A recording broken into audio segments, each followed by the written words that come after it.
Boa noite. Um vigilante foi baleado na cabeça hoje à tarde em Cubatão. Em Guarujá, um suspeito de envolvimento no desaparecimento do PM Luca Angerame foi levado pela polícia à comunidade onde acontecem as buscas. Foram enterrados no final da manhã em São Carlos, interior do estado, os corpos do casal encontrado morto dentro de um carro em Cajati. O ex-prefeito de Itanhaém, Marco Aurélio, foi condenado à prisão em regime fechado, acusado de participar de um esquema fraudulento em licitações. A forte neblina hoje de manhã paralisou a travessia de balsas entre Santos e Guarujá por mais de 2 horas. O JT2 está começando.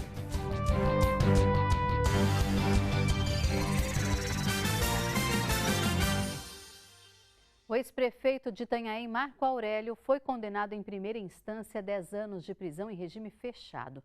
Ele foi acusado de participar de um esquema que teria desviado aproximadamente 40 milhões de reais por meio de fraudes em licitações. O Diego Bertozzi traz as informações. Boa noite, Diego. Boa noite para você, Melissa, a todos que acompanham o JT2. Essa investigação começou com os promotores do GAECO, da cidade de Franca, no interior do estado, que passaram a investigar empresas da cidade de Orlândia, que também fica no interior de São Paulo. Essas empresas tinham ligações com outras empresas de Itanhaém. Essas empresas de Itanhaém seriam empresas de fachada e estariam em nomes de laranjas para esconder os verdadeiros responsáveis por essas empresas que tinham ligações, pelo que mostrou aí a investigação, escusas com a prefeitura de Itanhaém. Segundo a denúncia, Marco Aurélio Gomes era o prefeito na época em que a investigação começou, em 2019. Vale lembrar que ele foi o prefeito da cidade entre 2012 e 2020, foram 2 mandatos. A investigação começou em 2019 e os alvos eram contratos para compra de uniformes e materiais escolares. E com base nas provas apresentadas, ele foi condenado. Ao todo foram 6 réus condenados e ele e o irmão, que era secretário de governo, o Eduardo Gomes, o Dudu, como era chamado, os 2 foram condenados a 10 anos, 10 meses e também 20 dias de reclusão em regime fechado. Um dos argumentos utilizados pelo juiz para condenar o Marco Aurélio Gomes a essa pena mais pesada é de que ele abusou da confiança decorrente do seu alto cargo na administração pública do Poder Executivo, isso é, de prefeito, e desta condição pessoal profissional, a qual pressupõe maior grau de conhecimento, deriva a maior obrigação de entender o caráter ilícito das suas atividades, das suas condutas. É grave também a consequência do crime à administração pública, em especial aos cofres públicos. Como você bem citou, Melissa, um prejuízo avaliado com os desvios em 40 milhões de reais. Lembrando que esse prejuízo, essa é uma condenação em primeira instância e cabe recurso. E nós conversamos na tarde de hoje com o advogado que representa os irmãos Gomes, o Marco Aurélio Gomes, o ex-prefeito de Itanhaém, e o irmão dele, o Dudu Gomes, que era secretário de governo. Veja.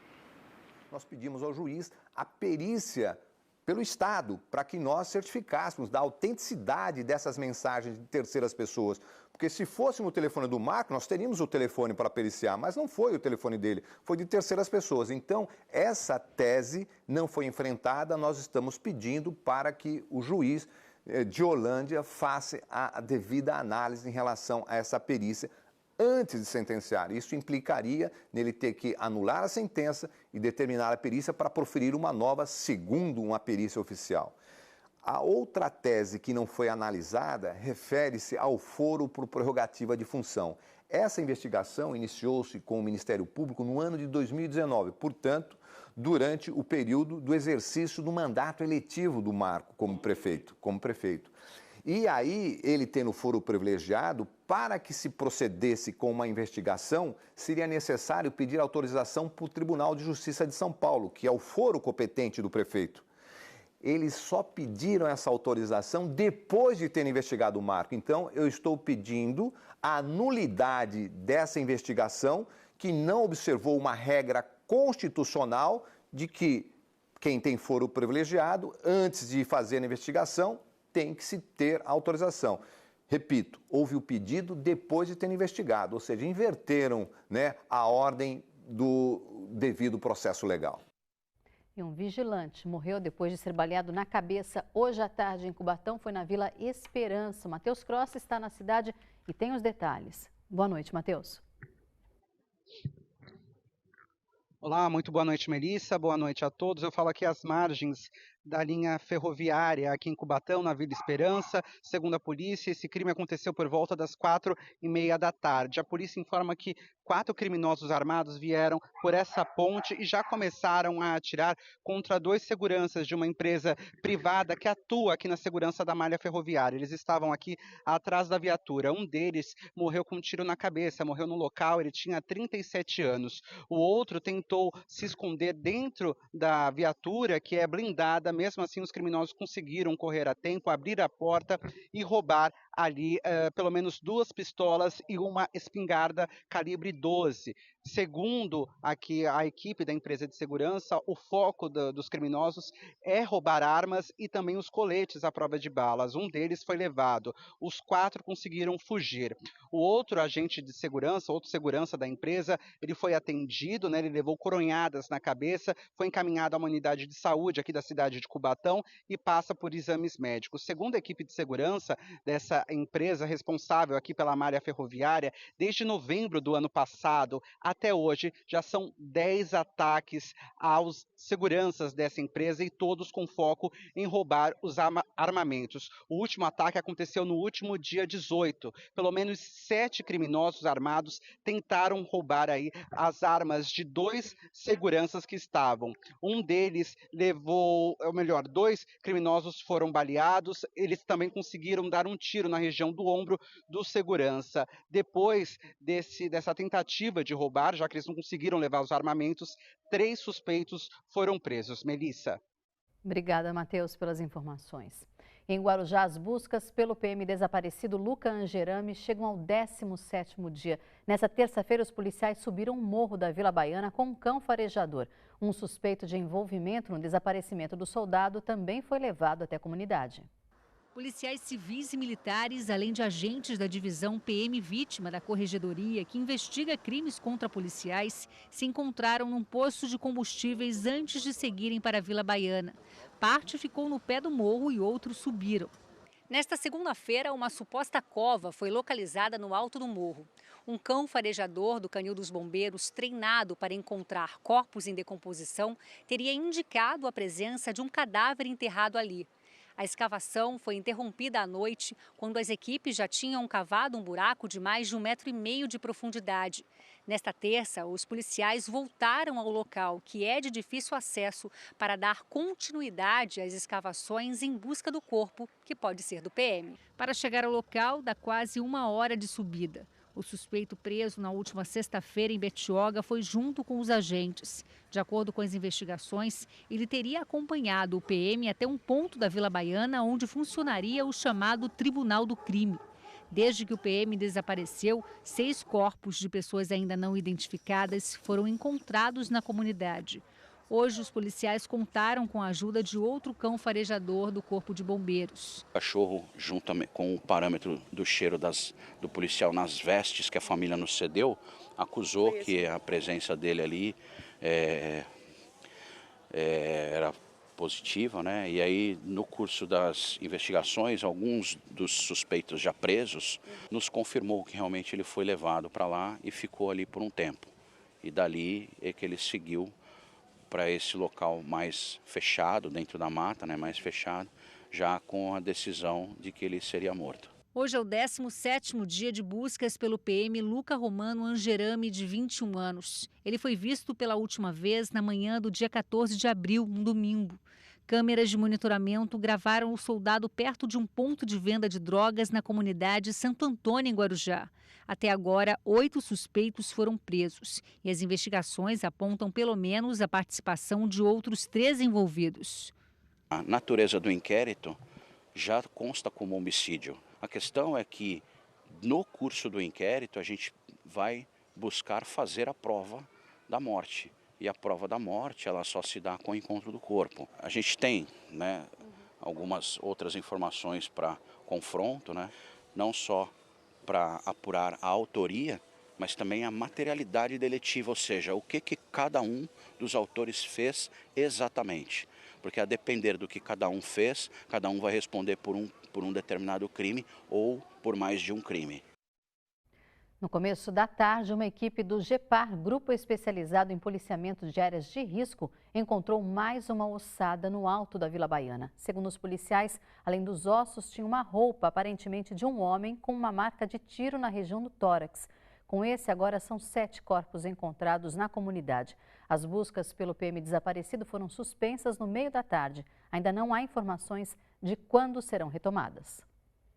A forte neblina hoje de manhã paralisou a travessia de balsas entre Santos e Guarujá por mais de 2 horas. Muita gente perdeu compromissos e chegou atrasada no serviço. A neblina que cobriu a região reduziu muito a visibilidade. Por causa disso, a travessia de balsa entre Santos e Guarujá parou antes das 6 da manhã e só voltou a funcionar por volta de 8 da manhã. Olha só o tamanho da fila das motos que se formou.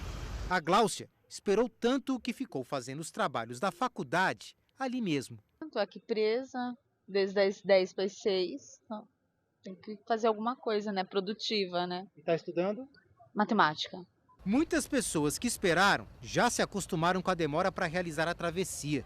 Só que hoje não teve aviso para buscar uma alternativa. Não deram nenhum parecer até agora. A gente só está esperando ver o que vai acontecer, né? Fenômenos da natureza também, né? A gente já sabe que pode acontecer isso. Temos as nossas tarefas do dia a dia para poder cumprir as obrigações. E aí comprei a moto por causa disso, mas tô aí, esperando. O que era para ser rápido hoje? Exatamente, demorado. O movimento foi intenso durante toda a manhã. Segundo os motoristas, o tempo de espera, em média, aqui do lado de Santos, foi de 1 hora. De acordo com o Departamento Hidroviário, passam pelas balsas que fazem a travessia entre Santos e Guarujá cerca de 14 mil carros e quase 10 mil motos por dia. Como a balsa utilizada pelos ciclistas também não saía, o jeito foi esperar e esperar. Tá com bastante neblina, né, como dá para ver, e a gente não tem como atravessar. Eu, por exemplo, tenho que trabalhar agora e estou super atrasada. Eu entro 7h15 da manhã na academia, então hoje eu tenho que esperar para poder atravessar. É complicado, né? Essa situação de a gente ter que ficar esperando, mas acontece, né? Faz parte. A perda de tempo na fila também significou perda de dinheiro. Chegar mais tarde no trabalho foi inevitável, então ficar ali parado serviu para calcular os prejuízos com a jornada de trabalho menor. Vai ter que atrasar alguma coisa, o compromisso? Como é que vai ser? Vai ter que atrasar um pouquinho, mais ou menos 1 hora de compromisso atrasado. Isso reflete prejuízo? Sim, porque compromisso é compromisso, né? E já atrasa o dia todo, já dá uma atrasada legal. Atraso prejudica muito o teu fluxo de trabalho? Prejudica, né? Porque você chegando tarde no setor, você atende menos clientes e menos faturamento, menos rentabilidade. Atrapalha sim. Vamos ver agora como está a situação na travessia de balsas. Segundo o site do DH, a espera para quem sai de Santos agora é de 25 minutos. E o motorista que está em Guarujá aguarda 20 minutos na fila para atravessar. 7 embarcações estão operando nesse momento na travessia entre Santos e Guarujá. A gente está com imagens ao vivo agora da travessia. A travessia parou por um instante porque tem um navio passando nesse momento ali pelo canal do Porto. E depois da neblina, o sol veio forte na região, o céu ficou limpinho, sem nuvens. Nesta terça-feira, a temperatura subiu, chegou aos 32 graus na Baixada Santista. Estamos com imagens ao vivo agora de Santos. Está fazendo em média nesse momento 27 graus na cidade e na região. Algumas pessoas estão aproveitando já esse comecinho de folga, né? Quem já saiu do trabalho e folga amanhã já começa a curtir, pode aproveitar mais descansado, né? Esse final de semana. E se você vai folgar, pode se preparar para aproveitar a praia. A previsão é de um feriado de sol e calor no litoral. Não tem previsão de chuva na Baixada Santista nesta quarta-feira. Vai esquentar mais do que hoje, inclusive, hein? Vamos dar uma olhadinha aqui no mapa nas temperaturas. Olha só, máxima hoje foi de 32, amanhã previsão de máxima de 34 graus em Bertioga, Guarujá, Santos e Mongaguá. Peruíbe chega aos 22, mínima a gente vê entre 20 20 e 24 graus e zero possibilidade de chuva nas cidades da Baixada Santista. Olha só, não tem nem sol entre nuvens amanhã. Previsão é de sol, céu limpo, assim como foi hoje aqui na Baixada Santista. O mar vai ficar super tranquilo nas praias da região. As ondas não passam de meio metro próximo à costa. O pico da maré vai ser de 1,20 m às 10 horas da noite. Imagens ao vivo agora de São Vicente. Olha só que noite bonita, céu limpo na região. Depois da neblina que teve hoje, né? O pessoal ficou assustado achando que o sol poderia não aparecer, mas ficou uma neblina até o meio da manhã, mas depois o sol veio forte na região e amanhã vem de novo. No Vale do Ribeiro, feriado do Dia do Trabalho também vai ser de muito sol e calor. Segundo os meteorologistas, não tem previsão de chuva também na região. A gente vê máxima de 32 em Ilha Comprida, Jacupiranga, Registro, chega aos 33 em Sete Barras e 31 em Iporanga, no Alto Ribeiro. A gente vê mínima entre 18 e 22 graus nessa quarta-feira de feriado lá no Vale do Ribeira. Feriado no meio da semana, com previsão de sol, acaba atraindo turistas para um bate-volta. Muitos moradores também aproveitam a folga para viajar. Segundo a concessionária que administra o sistema Anchieta Imigrantes, tem lentidão de 3 quilômetros na Anchieta, sentido capital, pelo alto fluxo de veículos. Pelo mesmo motivo, na descida pela Imigrantes, a concessionária registra 2 quilômetros de lentidão. A Ecovias informou ainda que os túneis 13 e 14 da Imigrantes, sentido São Paulo, estão sem energia por causa de vandalismo e que equipes trabalham para normalizar a situação o mais rápido possível. Está implantada a operação normal a 5x5. Quem vai em direção à capital tem como opção as pistas norte da Imigrantes e da Anchieta. E a seguir foram enterrados no interior do estado os corpos do casal encontrado morto no carro, em Cajati.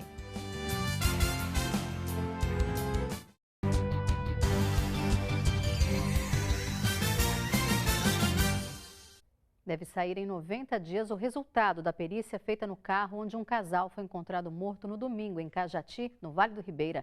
Renato e Bianca foram enterrados no final da manhã de hoje em São Carlos, cidade onde eles moravam. O velório foi marcado pela comoção de amigos e parentes. Sandra é madrinha da Bianca. Para ela, ficaram as lembranças da afilhada muito amada pela família. Ela era uma pessoa muito especial, um coração humilde, uma bondade em pessoa, um amor. Um amor que vai deixar marcas nas nossas vidas para o resto da vida. Centenas de pessoas foram até a igreja São João Batista, no bairro Santa Felícia, em São Carlos, para uma última despedida. A missa de corpo presente começou perto das 7 horas da manhã. Bianca Alves Francisco de Oliveira, de 28 anos, e Renato Dias de Oliveira, de 33, foram encontrados mortos em um posto de combustíveis na rodovia Regis Bittencourt, em Cajati, no domingo. Imagens de câmeras de segurança mostram o carro do casal chegando por volta da 00h50. Renato desceu e caminhou em direção ao banheiro. Depois voltou, entrou no carro e estacionou no pátio do posto. A pausa era para descanso. Eles voltavam de uma viagem a Bariloche, na Argentina. Mas depois de 15 horas, o carro permanecia ali, parado. O frentista estranhou e chamou a polícia. Eu bati no vidro e ninguém respondia. Tentei abrir a porta estava fechada. Aí quando eu olhei pelo para-brisa, que era mais claro, né? Eu já vi que parecia que eles estavam sem vida, né? Que não se mexia, fiquei um tempo olhando. O carro estava ligado quando os policiais chegaram e as vítimas não tinham marcas de lesões. A polícia de Cajati investiga o caso. Uma perícia inicial já foi realizada no veículo, mas nenhum possível local de vazamento de monóxido de carbono foi identificado. Por isso, uma nova perícia deve ser realizada. Além disso, os corpos de Bianca e Renato também passaram por exames toxicológicos para a identificação comprovada da causa-morte. O resultado do laudo em relação à perícia do carro deve ser divulgado em 90 dias. Bianca era advogada. Ela e Renato também eram proprietários de um restaurante em São Carlos. Estavam muito felizes com os seus planos e projetos, objetivos sendo alcançados, né? Ela estava muito feliz, radiante, porque já estava atuando na área dela de advogada, né? Papai do céu quis ela, por ser uma estrelinha. E essa vida que Deus chamou, essa vida vai continuar morando em nossos corações. Pelo sinal do celular, a polícia descobriu em que região está a mãe que não tem a guarda do filho e levou o menino de 5 anos sem autorização quando ele saía de casa com a avó paterna. Isso aconteceu na semana passada em Santos. O assunto está em destaque no G1 e para ver os detalhes é só acessar o QR Code da tela. Agora a polícia trabalha para cumprir o mandado de busca e apreensão do menor, expedido também na semana passada. O pai do menino e a avó paterna, conforme decisão provisória da Justiça, têm a guarda compartilhada da criança. Mais detalhes você encontra no G1. E o vice-presidente da República e ministro do Desenvolvimento, Indústria, Comércio e Serviços, Geraldo Alckmin, esteve em Santos nesta manhã com o ministro do Empreendedorismo, Márcio França. Os dois participaram do lançamento de um livro em uma universidade, mas Geraldo Alckmin foi embora sem gravar entrevista. Quem conversou com a imprensa foi o ministro Márcio França. Ele falou sobre projetos importantes para a região, como os institutos federais, anunciados pelo presidente Lula para Santos e São Vicente, ainda sem prazo definido de quando vão sair do papel. O prazo depende muito da agilidade da prefeitura, porque eu até sugeri ao prefeito de São Vicente para que ele utilizasse algum prédio já pronto. Porque se você tem prédio pronto, você facilita.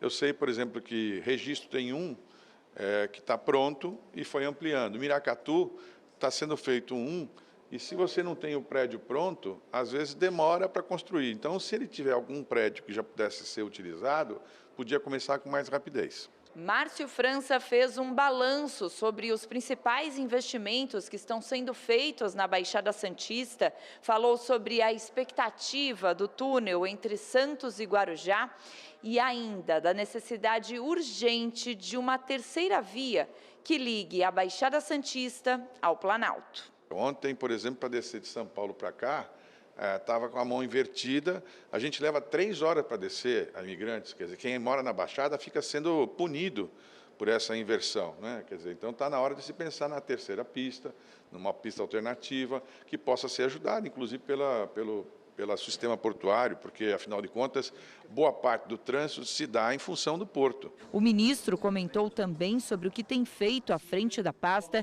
pelo microempreendedor brasileiro e pelos informais, que formam boa parte dos trabalhadores brasileiros. O MEI são hoje 15 milhões de empresas.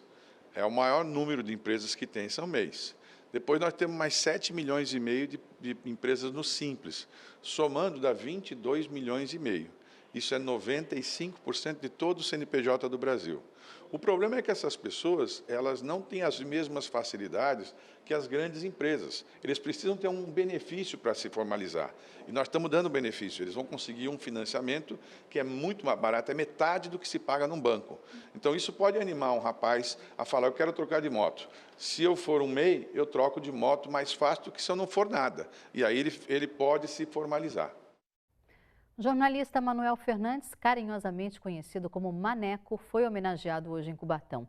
A ponte que liga a cidade ao polo industrial foi batizada com o nome do profissional da imprensa que durante décadas escreveu no caderno Indústria do jornal A Tribuna. Uma ligação entre o polo industrial e a área central da cidade. A união do desenvolvimento com a vida cotidiana. Era aqui que Manuel Alves Fernandes passava todos os dias para dar voz à população. A ponte que fica sobre o rio Cubatão recebeu o nome do jornalista que teve papel fundamental na cidade. E essa homenagem aqui nessa rota é justo, porque aqui era o caminho dele, né? Ia para a sucursal, da sucursal se conectava ao polo industrial, com brilhantismo, né? Conduziu temas importantíssimos e alavancou a cidade de Cubatão. Você pega, por exemplo, né, a cidade de Cubatão, que saiu de uma das cidades mais poluídas do mundo para recuperação, sendo reconhecida pela ONU. Isso teve muito dedo do Maneco, com as suas reportagens, dentre tantas outras que ajudaram a alavancar a cidade, como o crescimento do polo industrial. Na cerimônia de descerramento da placa em homenagem ao jornalista, a família esteve presente. Maneco nunca escondeu o amor que sentia por Cubatão. Apesar de nascido em Portugal, tinha uma relação especial com a cidade. Ele acompanhou de perto o desenvolvimento e fez parte também das muitas mudanças. Como representante da comunidade, foi reconhecido como cidadão cubatense. Ele amava Cubatão, ele respirava, transpirava e inspirava Cubatão. Era assim, a gente só não veio morar aqui porque eu já morava em Praia Grande, né? Mas ele adorava e sempre acompanhou o desenvolvimento da cidade. Ele tinha muita inspiração para ver matéria onde a gente, jornalistas comuns, não conseguiam ver. Era impressionante, né? Então ele acabou ajudando bastante a cidade a se desenvolver, a ver suas reivindicações expostas, né, e atendidas. Eu cresci com as histórias do meu pai, ouvindo todas as histórias de Cubatão, e assim, a paixão dele era Cubatão, jornal A Tribuna e o polo industrial, né? A vida dele toda foi baseada aqui. E assim, eu não sei nem como descrever, porque tudo que ele falava daqui era com emoção.